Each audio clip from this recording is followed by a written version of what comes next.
introduction to empathic leadership. So what is empathic leadership? Empathic leadership is the guardian's leadership. It's a leadership that governs through emotional attachment and the web of interdependent feelings, allowing individuals to share in the joy and sadness of those they care for. Because of this, by contrast to other forms of leadership that speak strictly from a position of authority, the empathic leader is an equal in many senses, as all friends are equal, doing service for those he governs, as they do service for him. In some ways including this, empathic leadership is the most difficult form to master, as it requires the most intimate understanding of those being led. It is a leadership constantly in flux and constantly adapting to new and varying personalities in a never-ending effort to build emotional bonds. Interdependence of human relationships. Before approaching the subject of how to lead through empathic leadership, the basic tenets of human relationships need to be understood. Fundamental to this is an appreciation that all individuals are emotionally entwined to one degree or another. For the purposes of this explanation, 3 simple archetypes of human relationship will be explained. The weak connection. In the weak connection, individuals are strangers or are often only formally familiar with one another. This does not mean, however, that they have no emotional entanglement. Rather, it only means that this emotional entanglement is weaker. Consider that even strangers have emotional entanglement. A woman crying in the middle of a store invokes concern from those who see her, although this concern may not drive individuals to a strong enough degree to approach her. In this fashion, in the weak connection, there is an emotional bond, but it doesn't effectively leverage the emotional potency necessary to generate action. The strong connection. In the strong connection, individuals are typically very familiar with one another and feel a powerful rapport and affection among themselves. This means when one individual feels joy, others share in similar positive emotions. Also, it means that when one feels strain, pressure, or anxiety, others will also endure similar negative states of emotion. Consider the most common example of a mother. When her child develops stress due to an inadequate understanding of a school subject, it generates reactivity on the mother's part. To augment and overturn the effects of poor performance in a subject, a mother will talk to teachers, reach out for tutoring, and direct her child in study, doing whatever she can do to facilitate a more positive outcome and alleviate a strain that she herself shares with her child. In this way, the strong positive connection generates action.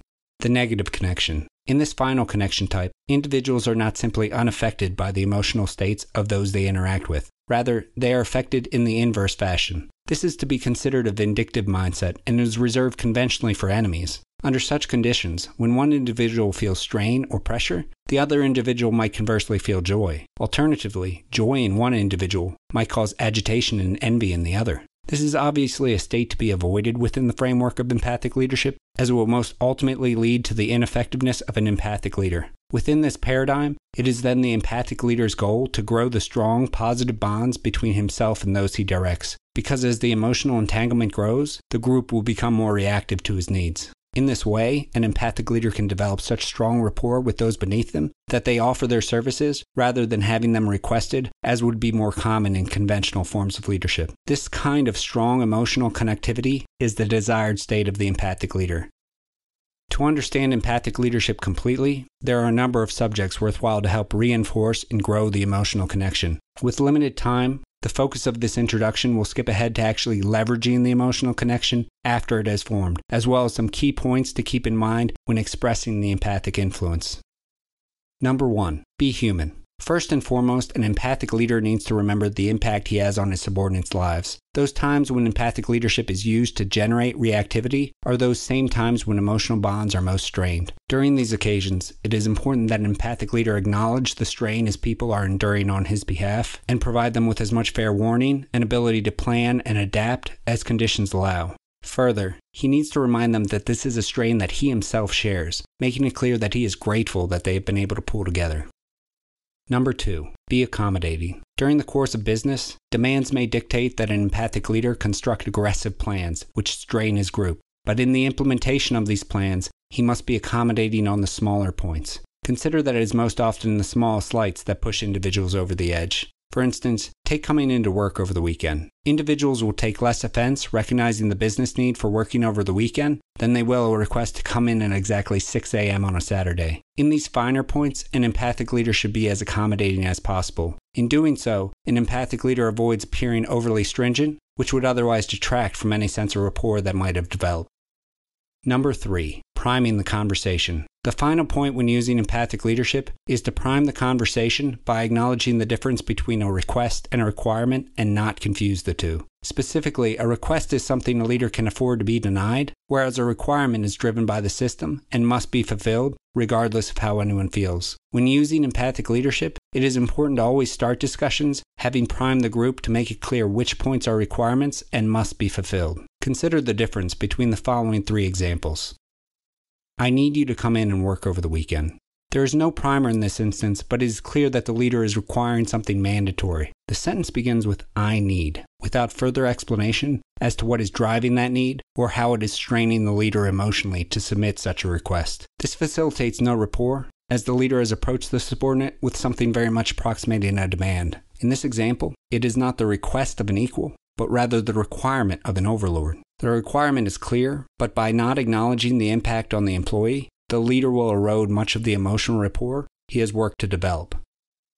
Would it be a problem to have you come in and work over the weekend? In this second instance, the requirement sounds more like a request. Implicit to this statement is the desire for feedback, seeming to indicate that if an issue would prevent an employee from coming in, accommodations might be considered. This is great where it is true. In instances where an empathic leader is willing to accommodate his subordinates, this will work to build rapport. Alternatively, if it was only phrased as such to make the empathic leader appear more compassionate, it can backfire to make the leader seem uncaring. Consider if a subordinate had made plans to go fishing over the weekend. In the case of a true requirement, an empathic leader is then forced to explain to the subordinate that those needs are given less consideration than the company's. This in no way builds rapport, and further makes the implicit request for feedback seem insincere. This is very dangerous for the empathic leader. If his subordinates start to interpret that what sound like requests are only thinly veiled requirements, they will inhibit themselves from even providing feedback. This is the situation that must be avoided at all costs for the empathic leader, since it inhibits the communication channels through which he can develop rapport. Consider in the second instance, unlike the first, the empathic leader might have actually accommodated the fishing trip. That accommodation would have gone a long way to develop rapport, and yet that avenue was only available to him as long as his subordinate believes his thoughts are given consideration. I hate to ask this, but can you come in and work over the weekend? While seemingly similar to the previous examples, the words, I hate to ask this, make this statement very different. These few words are the primer. They effectively imply that what is being asked is a requirement, while simultaneously making it clear that the empathic leader is under strain making that demand on their time. This allows the requirement to be established without making the leader appear overbearing, as was the case in the first example, when the same requirement came out sounding like a demand. It does not sound that way in this instance because the empathic leader speaks first to the emotions of the situation. He hates to ask this, because the strain he is placing on them is something he himself feels. This makes the empathic leader infinitely more relatable than in the first instance, and works to reinforce clear and open pathways of communication. Society's perception of empathic leadership. Empathic leadership is the leadership prescribed by the vast majority of modern leadership books. It is the guardian's leadership, a leadership intended to make an individual as much servant as he is master to his subordinates. It is a leadership of caring, a leadership of connection and empathy, and is easily marketed as the material it prescribes is so palatable. As a form of leadership, empathic leadership can be effective. However, society is mistaken in thinking that it is the best form of leadership simply because empathic leaders are likable. Kindness and leadership, while sometimes related, are not the same thing and should not be confused. Certainly, empathic leadership builds emotional rapport and can drive action, but it also requires a high level of emotional investment and a large amount of flexibility, struggling to accommodate larger groups. As such, leaders and society need to recognize that it is just one of many different forms of leadership, each of which has unique attributes and can be applied to its own situation. I'm Thomas Campbell, and this has been a short excerpt from the 6 fundamental forms of leadership. If you enjoyed it, please remember to click the like button. That goes a long way to help support and promote the channel. Also, if you've liked learning about leadership and want to stay updated as I continue to release advanced content, don't forget to click the subscribe button. Lastly, if you want to find the complete work, head over to kingscrownsandempires.com or search for the 6 fundamental forms of leadership on Amazon to find both digital and hardback copies. Now I want to turn it over to you. Do you prefer empathic leaders? What are some issues you've encountered applying empathic leadership yourself? Share your thoughts and leave a comment letting me know.